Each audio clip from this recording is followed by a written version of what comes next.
we do need to be able to say something like, I got a lot of stuff going on. Don't really want to talk about it here. And for that to be okay with everyone. And then not to have to go farther than that. And so I think one of the big things that informed my worldview was seeing the damage that terrible management can have on someone. At one point in one job, I got the nickname of Namer of Elephants because I felt secure enough. Like, you can fire me, that's fine.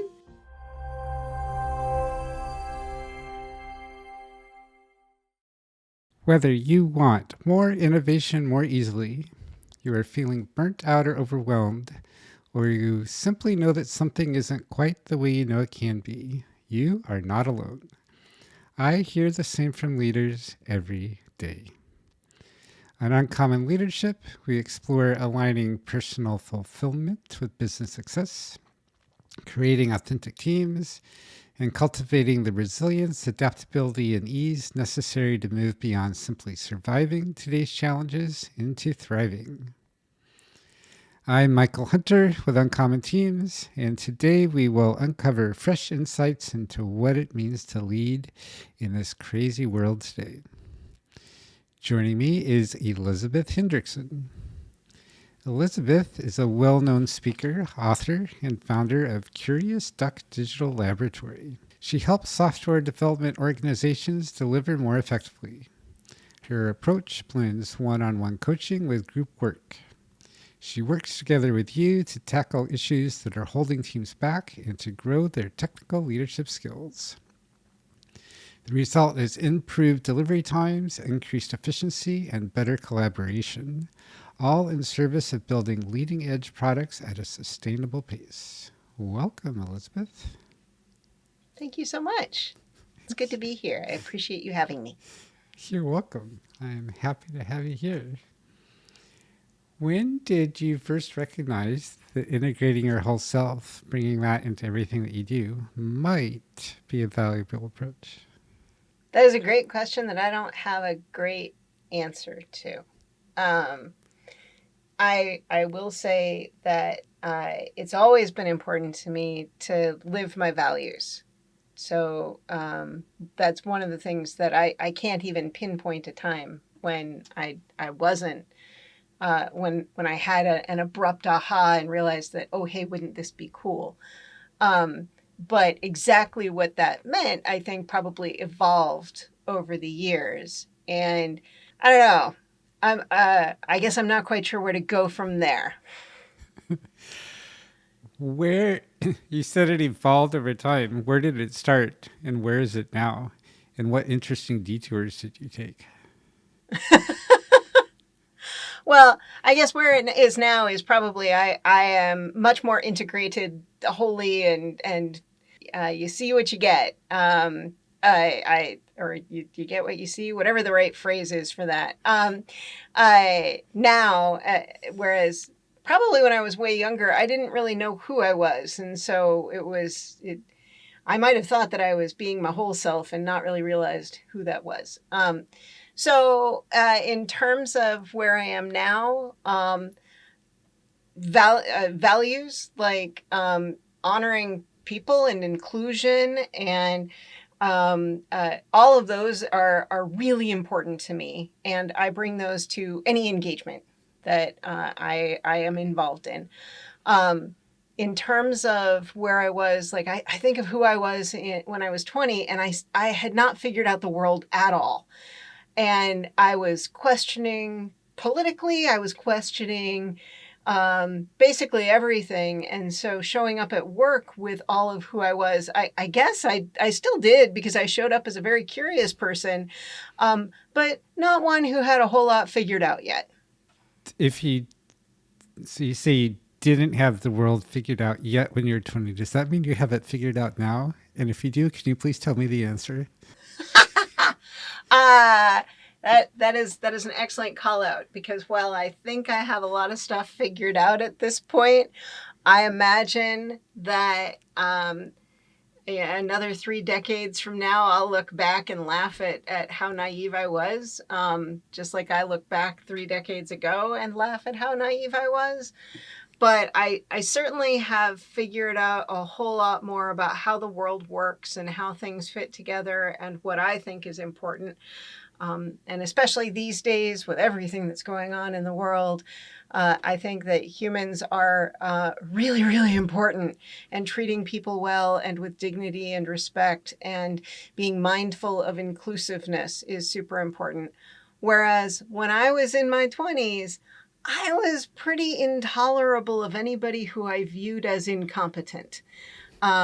And very impatient, to the point where I do somewhere in my archives have a performance review from that time period that said that I did not suffer fools gladly. And at the time, I kind of went, yeah, of course not. And now I look back at it and realize that, oh, that was not a compliment. That did not belong in the strengths. It was not in the strengths category of that performance review. And yes, I should have been embarrassed because it meant that I was not treating people well.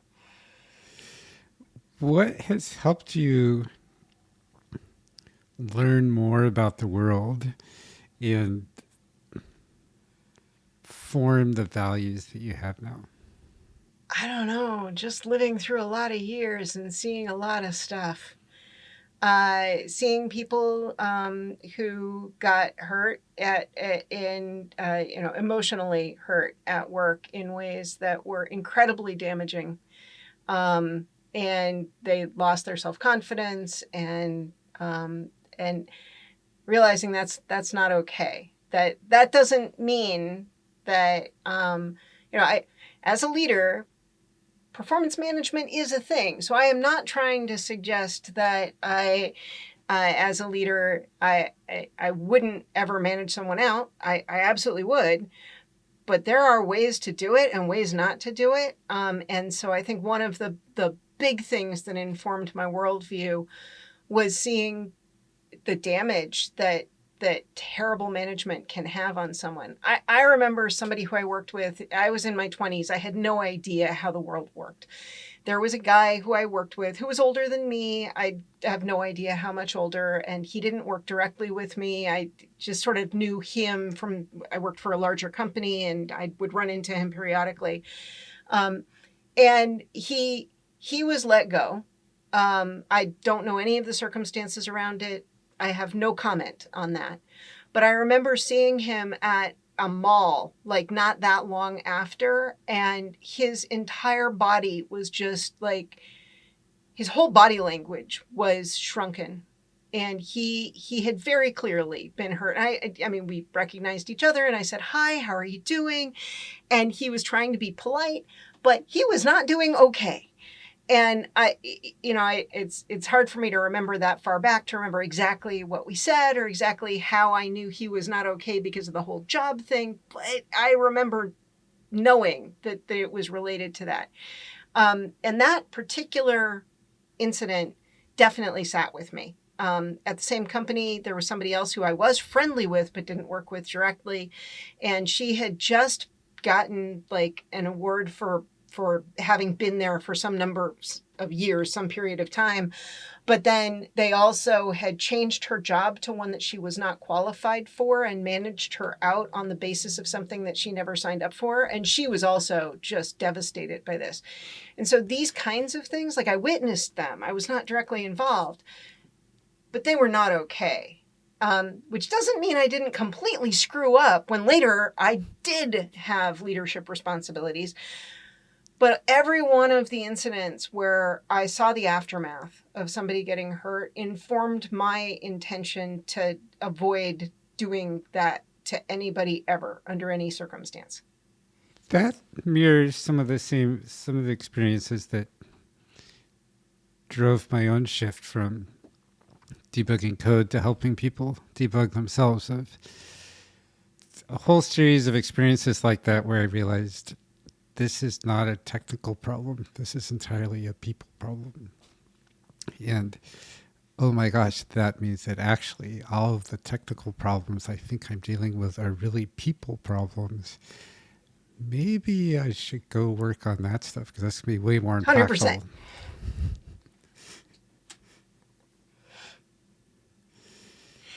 So Jerry Weinberg was one of my teachers, and that is exactly why he ended up seeking out Virginia Satir. So Virginia Satir was known for her systems approach to family therapy. She treated the family as a system where little Susie would be brought in to be fixed, and she would work with the whole family and discover that little Susie was acting out, and mom was an alcoholic, dad was a workaholic and absent all the time, and the family dynamic was, and so she would work with the whole family. That was what she was known for. Jerry had come to that same realization that it's all about the people, and that he didn't have a lot of skills then at the time with dealing with people. He went and studied with Virginia Satir for a while, and then he took everything that he learned from her and applied it to organizational behavior in a software development organization kind of context. And that was then all of the later work that he did. He taught a workshop called Problem Solving Leadership, which these days is still ongoing, even though he's passed away.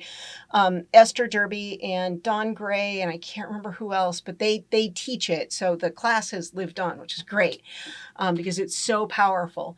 But all of that came out of the recognition that we needed to study with the people who study humans and then apply that in organizations so that we can lead authentically. Which brings up all the squishy people stuff. That's what all the problems actually are, and that people often don't want to deal with, and especially people in tech. So many have told me they got into software so they didn't have to deal with people, emotions, all the squishy stuff. How do you bring this in to the people you work with and help them feel safe and empowered to talk about this stuff, and then, by the way, to bring their unique talents into everything that they do? Very carefully. One of the things that I did have to learn, because I took a lot of what I learned from Jerry and I was applying it, and it was incredibly useful. But I also I learned how much I had to back up, because one of the things I've learned is that consent matters more than anything else. And essentially doing something that looks even vaguely like therapy with someone who didn't consent is so not cool. It's not okay. Inviting them to not just bring their whole selves to work, but to share with you things that make them incredibly vulnerable in a work context. No, that is between them and whoever they choose to share that part of their life with. So in terms of creating safety, I actually want to be sure that I'm creating safety by creating those boundaries, that we're going to focus on how we all show up at work and work with each other and collaborate and support each other and create an inclusive environment here.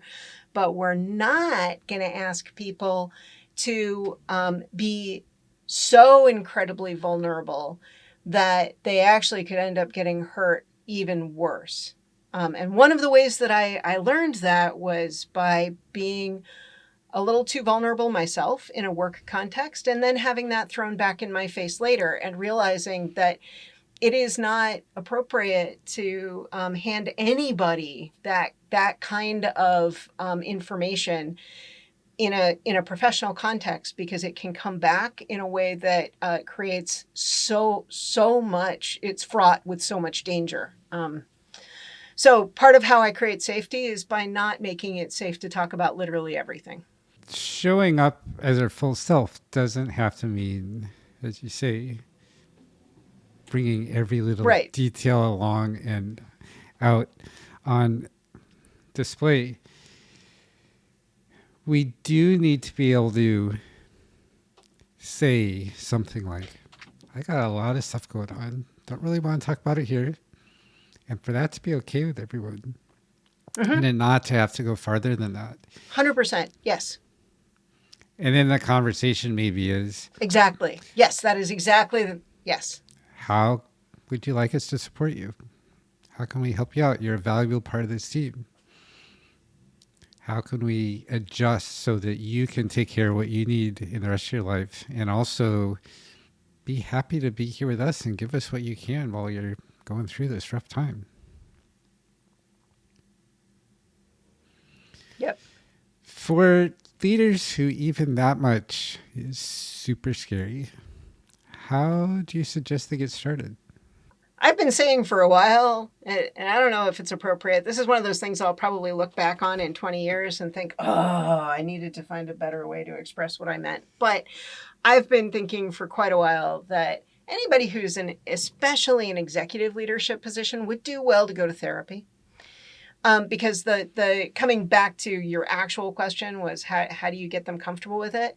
Invite them to start by understanding themselves better, because the people who are unaware of the extent to which they're allowing all that stuff that's in the back of their head to unconsciously come out, they do so much damage.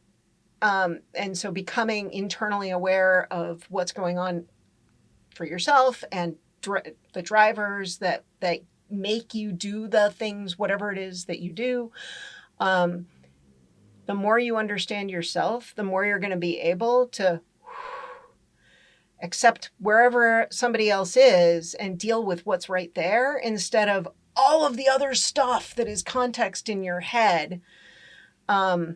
So self-reflection is the first step, I think.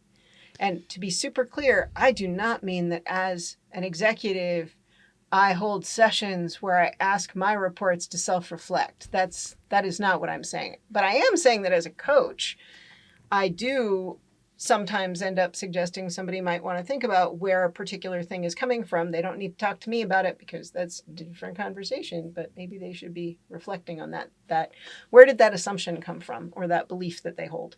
How do you know for yourself where the line is as you're talking, as you're working with someone that you're coaching on what's okay to bring into that space and what is best left out of it?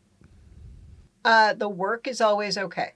That specifically the work that, say you're in an organization, you are on a mission to, you have an initiative, you're doing a release, you're working on some software, there is work. You can very clearly delineate this is the work. That's always okay. Family of origin, never okay. Nope. The people who really want to like have a hey favorite childhood memory as the icebreaker in a meeting, I hate that. Because I've known people who are in a professional context who had really crappy childhoods, and it's going to be really hard for them to come up with a memory that is like, okay, this one is safe enough for me to bring into this context. So let's not create that for them. Let's just not do anything that invokes the risk that childhood trauma is going to show up at the table. So if those are two poles, right? Like family of origin, definitely out. Work, definitely in. There does end up being a blending somewhere in there. Like, does this mean you're never allowed to ask, hey, how was your weekend? What did you do? No, that's not what I'm suggesting. But I think that you do need to be aware of when you're in that squishy middle and watch for any signals of discomfort and then back away, because you don't need to know what they did over the weekend and they might not want to tell you. So that's kind of the heuristic that at least I use. I'm glad it's a heuristic and not a rule, because I mostly don't believe in rules. I'd say I don't believe in rules, but then that's a rule. It, so this is why leadership is so hard, because it's all heuristics. And heuristics are infallible, or 100%. are Yeah. fallible, not infallible. They're very fallible. In knowing which heuristic to apply at any point in time is itself a heuristic, and so of course fails left and right. So when we as a leader do something, say something that turns out to have not create the outcome we are hoping for, how do we pull back from that? I can think lots of outcomes, entire categories of outcomes. Can you say more about what you're really asking? Because, like, if the project that I'm on fails, that's a different category than I recognize that I have caused an individual harm. Yes, that direction. Talking with someone, or I have this brilliant icebreaker to do in a meeting. I realize as I say it, or 3 people in, that, oh, the next person talking, that's not going to be a good thing for. Or simply, I'm talking with you. Yep. Some comment I say, I brings in something that I realize, oh, am I saying this because I know this thing about you that really is irrelevant to the conversation? And oh my gosh, I'm bringing in biases that I didn't even know were there.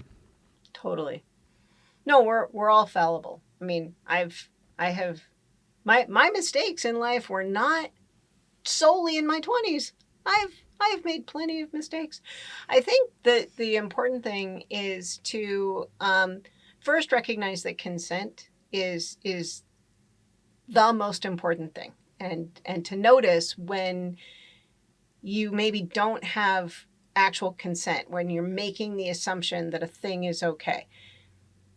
This is where the heuristics kick in, because if it's about the work and somebody acts like that you don't have consent, like they're kind of doing the I'm going to hide what I'm working on and not talk to you about it, and you're the leader responsible for that thing, yeah, they don't get to do that. But when we're talking about stuff in that squishy middle, at any point, if you get the sense that somebody didn't consent, then it's time to back away. If you get signals that you caused harm, then a genuine apology, like not, oh, I'm sorry you feel that way. That is not a genuine apology. I'm sorry I said the thing, and I can see that you feel the way. I caused harm, and I will endeavor not to do that in the future. Genuine apology followed by a change in behavior. That's being able to do that is really important. And coming into every situation with a mindset of curiosity and willingness to learn. I think that those are the keys. So it's admitting that we're human, asking for forgiveness, maybe, and seeing how we'll try to do better. Right. We are all fallible. When we're on the other side, and it's not maybe feeling so safe to say, hey, that I don't like the way that landed. How can we let the other person know? I actually love the words you just used. I don't like the way that landed. That using an iMessage, that especially in a corporate setting, so that you recognize the context that you're in. I don't like the way that landed. Feels very professional to me. It is. It's totally reasonable to stand up for yourself, and if it's not, you want to be kind of examining the extent to which there is alignment between your values and where you find yourself. But being able to say, hey, I don't feel good about what just happened. I don't like the way that landed. That thing you just said, using situation, behavior, impact kind of feedback, even if you're managing up, like your manager just did a thing and you don't like it and it doesn't feel good, being able to say, hey, that interaction didn't feel great to me, and I'd like to talk to you about that. I actually think that has to be an okay thing in any context. If that's not an okay thing, or it doesn't feel an okay thing, maybe it's never been talked about, how can we bring up that discussion so that we can decide as a team that whether it is an okay thing? I was picturing a one-on-one conversation, which is different, because then a one-on-one conversation, you are not trying to simultaneously figure out how a whole bunch of people are reacting to what you're saying, and also it's a little bit less like, maybe it depends on the power dynamic and the person who's speaking and doesn't feel good about what happened, but it's not quite the same as feeling like an entire group of people are going to kind of gang up on you.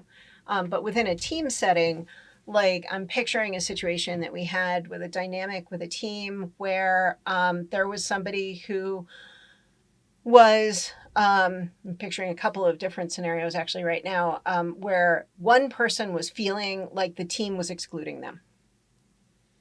And how do you call that out in a way? And some of the fears that some of the situations that I'm now picturing actually 3 different situations with a similar kind of dynamic.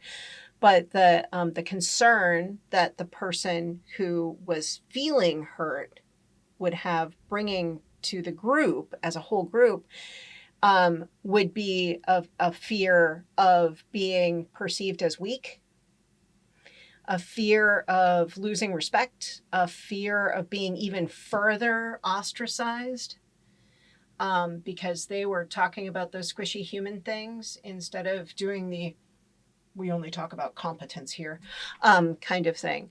And in that case, then you're going to modulate the language, certainly. But I still think that it is completely reasonable to say you don't even have to use the F word, the feeling word.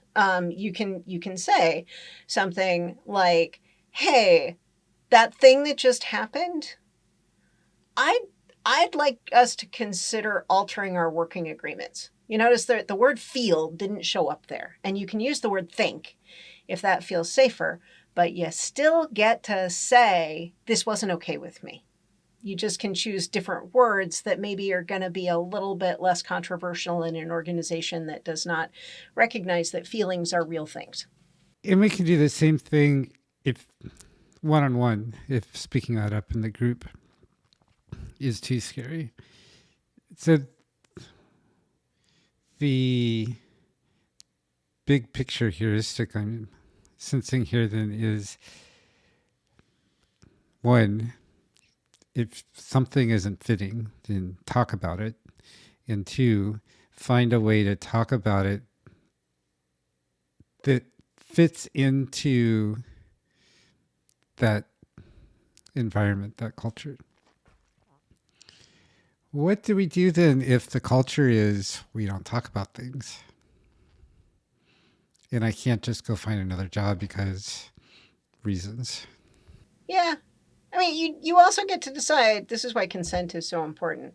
At a certain point, in a sufficiently toxic environment, sometimes the best thing that you can do is partition your life so that you can create safety for yourself and not be as affected. I mean, you can't not be affected. We are all still human.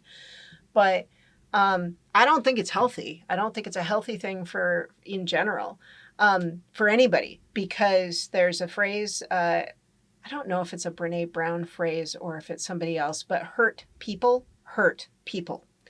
So the more you kind of try to shape yourself into a toxic environment, and the more hurt you are by the toxic environment, the more likely you are to perpetuate the toxic environment. And now it just gets worse and worse and worse. So it's not healthy for you. It's not healthy for anybody else in the organization to perpetuate that. But sometimes from a survival standpoint, I need this job because I need my health care in the US. Healthcare is tied to your employment. And if you need the job because you need your health care, you need the job because you need the salary, you don't have a big buffer, you don't have the luxury of being without an income, and the job market blows, you might choose that you are simply going to partition your life such that what you bring to work isn't your whole self. It is the part of you that has enough heat shield to deal with the toxicity. I don't recommend it, but I recognize that it is a necessity if it's, the only way that you can stay safe enough. I would suggest putting out trial balloons occasionally, because sometimes what happens is the call is coming from inside the house. And what feels like it would be disastrously unsafe actually is the moment of courage that unlocks something for the rest of the organization too. So trying occasionally put something that's a little bit daring out there and see what the reception is, you might be able to shift the culture enough that you don't have to partition yourself. Also, keep interviewing.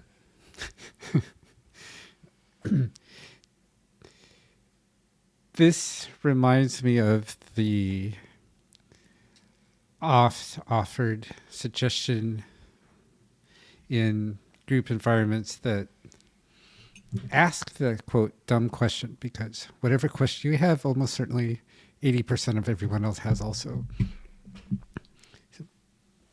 Find a way to state the uncomfortable thing, because probably most of the other people around you are also uncomfortable about this. And painful as it is to anticipate, pricking that boil and letting all the pus run out and be a goopy mess for a little bit can actually then bring healing way faster than it feels like it's going to while we are looking at the pin and the sore and resisting that first poke. I'm sorry, that was very visceral. Ew. But I acknowledge the accuracy. This is a great example of what we're talking about, that I inadvertently caused you harm with the metaphor I picked. As harms go, this was nothing. We're all good. It's all good. Which is great. There's still you're that reminding moment me. where there was still that moment where you were in distress. Oh no! As distress goes, like you said, we're all good. You're reminding me of how I have experienced where when someone is finally willing to say the truth, it's like breaking a dam. Because now other people are willing to say, yeah, you're right. There is no way we're making that deadline. You're right. There's no way this architecture is ever going to work. You're right. This gigantic rewrite that we have embarked upon is a terrible idea, or whatever the thing is, right? Like the truth that nobody was willing to acknowledge because they were afraid. And this is actually what I mean by the call is coming from inside the house, where oftentimes the fears are not because of the current environment. They're because of the accumulated set of experiences that people have had, coupled with a sense of insecurity that comes from, I can't afford to lose this job. And it can be so freeing. I at one point in one job, I got the nickname of Namer of Elephants. Because I felt secure enough, like, you can fire me, that's fine. And there is power in feeling like, I'm going to do the very best that I can and act in integrity and say what I believe to be true and do that with kindness and not ever trying to attack or blame the people in the system, but still be willing to basically say, hey, I can't help but notice that this group appears to make decisions where silence is considered consent, and I don't think it is. Can we check that assumption? That's a terrifying thing to say in a group setting, because now everybody's on the spot. And there will be shuffling of chairs and feet and weird looks, because now I'm inviting them to say what's true for them. And then if somebody does and is like, yeah, I know I didn't say anything, but I actually think that this is the wrong path. Now you get to shift the conversation and have the right the real conversation. But it takes somebody who basically is willing to say, yeah, I'll put it all on the line. You could fire me. It's okay. This gets straight into my next question. What's the business value of doing all this work? And what I think I just heard you say is the business value to do all this work is that the business gets better. We get the releases done faster. We get the bad Oh, architecture totally. out of the way. We get able to hear the information that's going to let us build the thing that customers actually want. Oh yeah, when you have that lack of psychological safety and everyone is afraid to say what they actually think, you get these whether it's initiatives or long-running releases or whatever, you get these situations where um, stuff just kind of keeps going with its own momentum, and there is no good business outcome at the end of all of that. I mean, the U.S. court system is littered with lawsuits. That one of my favorite. This is weird, but one of my favorite lawsuit reads is there was a case in the, I think it was the 1980s, um, state of California against Lockheed, child support system. And the entire thing, Kem Kaner is the person who first introduced me to this case. The entire thing is just this amazing account of one of those kinds of projects. And I don't remember what the judgment was or how many millions of dollars were lost at stake, whatever. But in terms of outcomes, the outcome was bad. And it was one of those things where I reading through the court documentation, the decision, it looks to me like there were a lot of places where people could have stood up and said, there is no way this is ever going to work. And that didn't happen.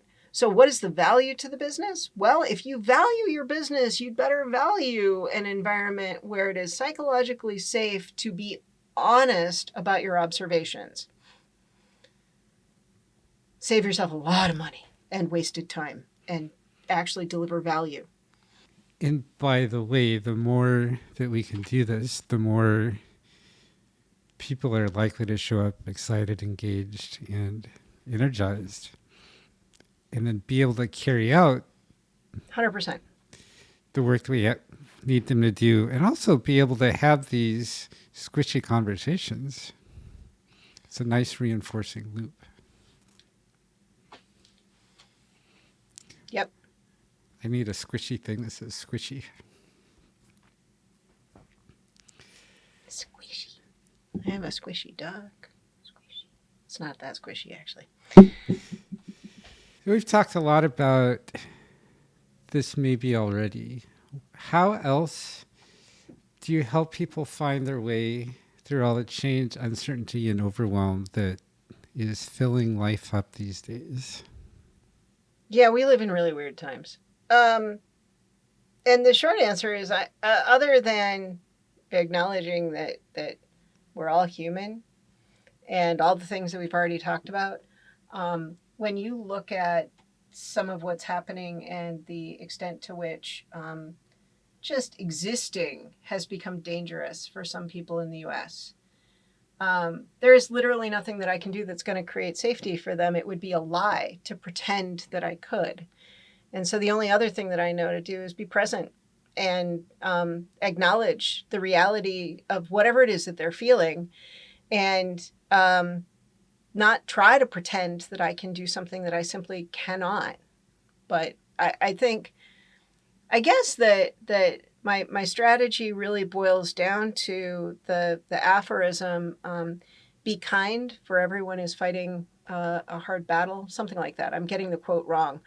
But recognizing that I don't know what's going on for anybody, and it's none of my business to ask, but to simply be kind in every interaction. That's different from nice, but to genuinely care about the other person and their well-being, and do my best to not cause harm. That is the best that I know how to do. And since it can be scary to tell people that we notice they're having a rough time, and we may actually be misinterpreting, we don't even have to say, hey, Elisabeth, I see you're having a really rough time. Let me know how I can help. We can do a... No, don't say that. it can be Because now enough. I'm like, no, I know you weren't saying that to me, but that can make somebody feel very insecure. Like, wait, what signals am I leaking? How, right? Right. Like, If they are having a rough time and don't want to talk about it, that can be terrifying. And if they're not having a rough time, then that could be even also be equally terrifying because, oh my gosh, what am I doing to make you think that I'm having a rough time what when did I I'm do? actually super happy?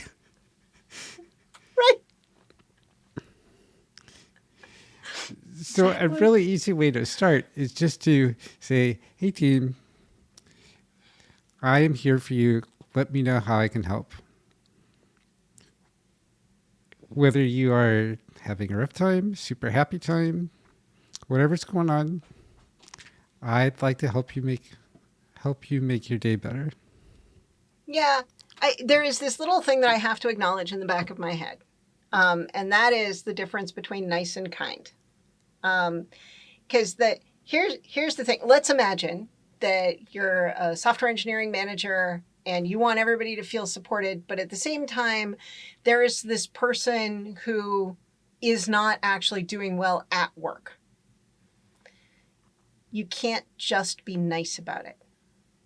Because if that person isn't pulling their weight on the team, then that creates this really super awkward dynamic for the team where the team is having to make up for this person, cover for them. It can create resentment. It can create problems. And so part of being supportive for the team is also not confusing nice and kind. There are times when the kindest thing that you can do is have the hard, awkward conversations in order to protect the health of the whole team as opposed to the happiness of the individuals. Yes, thank you. Just because we can always offer to help, and we don't always have to then do what someone asked for. If someone says, Michael, what's most going to help is if I only need to work an hour a week, that's not probably going to work. Unless you can show me that in that hour, you can get done everything that everyone else that we need you to do in that week, which most people aren't going to be able to do. If you're super genius, then great. I'd argue it still doesn't work. I haven't actually. Nah, it's still going to breed resentment. I'll argue it still doesn't work, but that's neither here nor there. We don't have to go down that rabbit hole. There's all sorts of bigger dynamics that might not work. Yes, you're right. One of the perils of making things up off the top of my head. And yes, that. No. I'm so sorry. I did not mean to criticize your example. I'm not taking it. This is just one of those really hard, squishy topics for anybody who's Sorry? Yes. Thank you for pointing that out, because it's so easy to slide from kind into nice. I worked for a company that everyone knew. Everyone openly talked about company name Nice. We are company name Nice here.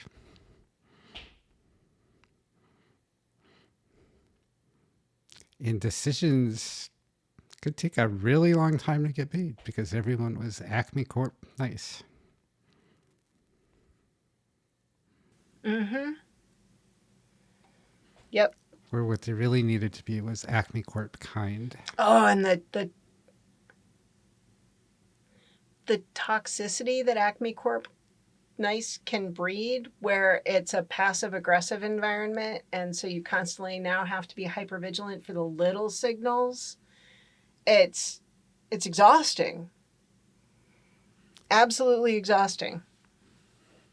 What if so much from my point of view, it's so much better to be diplomatic but direct. Yes, 100%. Elisabeth, for people who would like to get in touch with you to have you come work with them, to talk more about getting into the squishy people stuff in a way that's safe in their maybe super toxic environment, what's the best way for them to get in touch with you?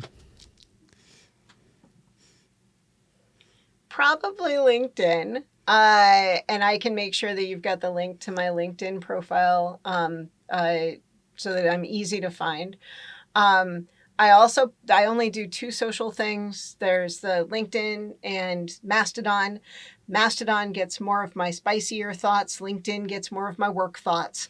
And I have a blog on my website that I have not updated lately. My website is curiousduck.io. And you have a YouTube also, right? I do. Yes, I do. It's the handle is at curiousduckdev. And we'll have all those links in our show notes. What would you like to leave our audience today with? Stay safe and comfortable, everybody. It's wild out there right now. I hope that you and your families and your loved ones and your coworkers and your colleagues and everybody who you care about are all safe, and that you are able to find whatever joy you can.